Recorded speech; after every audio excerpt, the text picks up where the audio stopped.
Guys নমস্কার, welcome back to my channel. তো আজকে আমার বোনের সাথে একটা ছোট্ট একটা প্র্যাঙ্ক করতে চলেছি, তো দেখতে থাকুন। তো আমরা ওর সাথে একটা প্র্যাঙ্ক করব যে ওর বিয়ে ঠিক হয়েছে, তো আমরা সবাই মিলে ওকে বরণ করে ঘরে তুলব।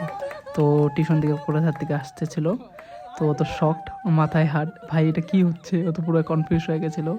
ওই মানে কিছু বুঝতেই পারছে না এটা কি হচ্ছে ভাই ওর সাথে। সবাই মিলে বললাম যে এখন চেয়ারে বস, এখন তোকে বরণ করা হবে। তো প্রথমে আমি ওকে ধান দুব্বা দিয়ে আশীর্বাদ করছিলাম। ওর তো পুরো মাথা নষ্ট, ভাবছে কি ভাই কি হচ্ছে, এটা কার সাথে বিয়ে ঠিক হয়েছে, মানে একদম মানে কিছুই বুঝতে পারছে না। ওই সবকিছু অ্যারেঞ্জমেন্ট করেছিলাম, প্রদীপ সব। তো আর এদিকে সবাই হাসাহাসি করতেছিল। তারপর ছোট মাও আশীর্বাদ করলো, আর আমরা বলতেছিলাম যে ছেলেটা হলো মারোয়ারি। তারপর মাও আশীর্বাদ করলো। আর রাস্তায় মানুষ আসতেছিল, ভাবতেছিল ভাই এটা কি হচ্ছে এদিকে। আর আমরা এমনি এমনি বলতেছিলাম যে আমরা গেট ধরেছি, এখন 2000 টাকা দিয়ে ঘরে যা।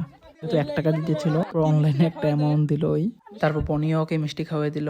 আর ভূমি সত্যি করে ভেবেছিল যে ওর বিয়েটা ঠিক হয়েছে। সবাই কমেন্টে বলবেন যে প্র্যাঙ্কটা কিরকম হয়েছে। আজকের জন্য এতটুকুই।